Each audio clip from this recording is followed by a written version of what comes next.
మను, లెయ్యరా, coffee ఇవ్వు, మళ్ళా నేను ఆఫీసుకు పోవాలి కదా అంటూ బతిమిలాడుతున్నాడు శేఖర్. అబ్బా ఉండండి, అప్పుడే లేపుతారు.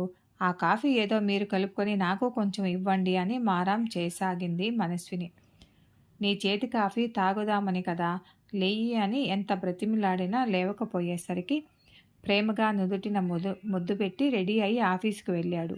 భార్య అంటే చాలా ప్రేమ. ఆ గోముతో మనస్విని ఆడింది ఆట, పాడింది పాటగా సాగుతుంది. ఫ్రెండ్స్తో పార్టీలు, షాపింగ్, షికార్లు. ఎప్పుడు వస్తుందో ఎప్పుడు పోతుందో తెలియదు. అయినా శేఖర్ అన్నీ సర్దుకుంటూ పోసాగాడు. ఒకరోజు మనస్విని వాళ్ళ అమ్మా నాన్న వచ్చారు. కూతురి కాపురం చూసి, అల్లుడి కష్టం చూసి చాలా బాధపడ్డారు. ఎంత మంచి అల్లుడు, అమ్మాయిని అర్థం చేసుకొని మౌనంగా భరిస్తున్నాడు అనుకొని ఎలాగైనా అమ్మాయిని మార్చుకోవాలని అనుకుంది. దానికి తగ్గట్టే ఒకరోజు వాళ్ళ పెద్దమ్మ కూతురు మంజుల వచ్చింది మనస్విని వాళ్ళ ఇంటికి. మనస్విని మంజులను చూసి సంతోషంగా గెంతేసింది. ఎలా ఉన్నావే, ఎన్ని రోజులైంది, ఇప్పటికైనా వచ్చావు అంది. పిన్ని, వేడివేడిగా కాఫీ ఇవ్వు అని మనస్విని వాళ్ళ అమ్మను అడిగింది. ఆమె కాఫీ ఇచ్చి మనస్విని లేకుండా అన్ని విషయాలు చెప్పింది. సరే పిన్ని, మీరు వెళ్ళండి, నేను చూసుకుంటాను అని చెప్పింది. గుండెల మీద భారం తెగినంత హాయిగా ఉంది. వస్తామని అల్లుడు 2 రోజులు ఉండమన్నా ఉండకుండా వెళ్ళారు. మంజుల మనస్వినిని మార్చే పని మొదలుపెట్టింది. ఉదయాన్నే నిద్రలేచి పనులన్నీ చేసి కాఫీ పెట్టి టిఫిన్ చేస్తుంది. శేఖర్ ఎప్పుడు మాదనే మనస్విని లేపితే లేవలేదు.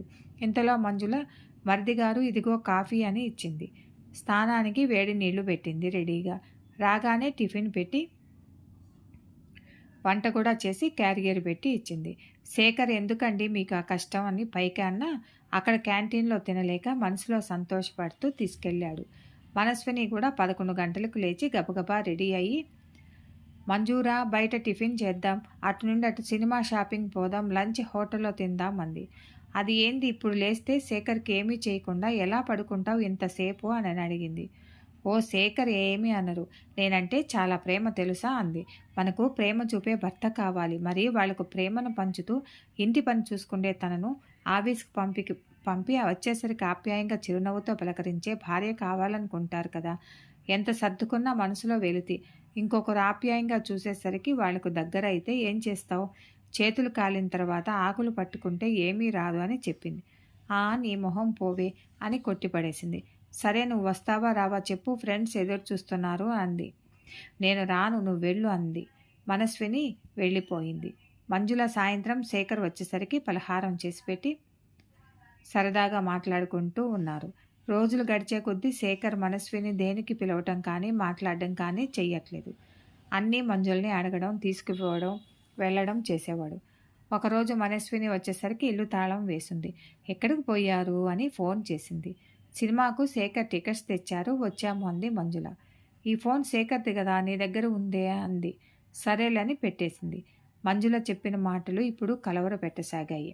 ఇప్పుడు అన్నీ గుర్తు చేసుకోసాగింది. ఇంతకు ముందులా తనను పలకరించట్లేదు.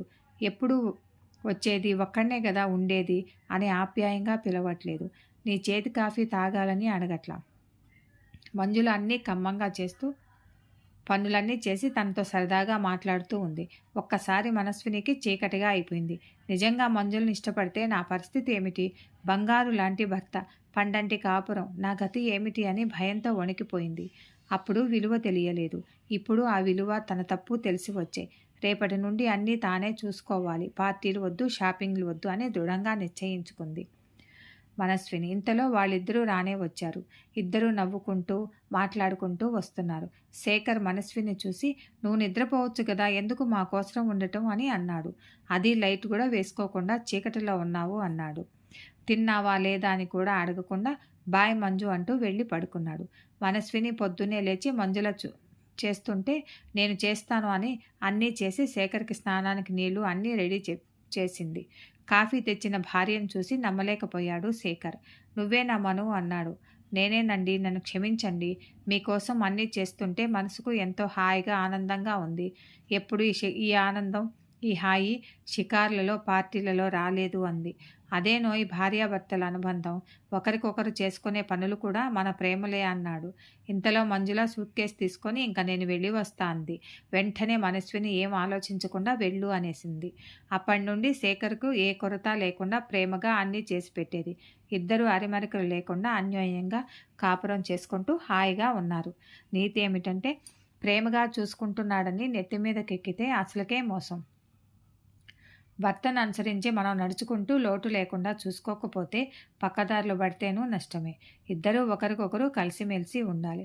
మీకు కానీ ఈ కథ నచ్చిందంటే లైక్ చేసి సబ్స్క్రైబ్ చేసుకోగలరు, షేర్ చేయగలరు, ఓ మంచి కామెంట్ పెట్టి సపోర్ట్ చేయగలరు. Thank you for watching.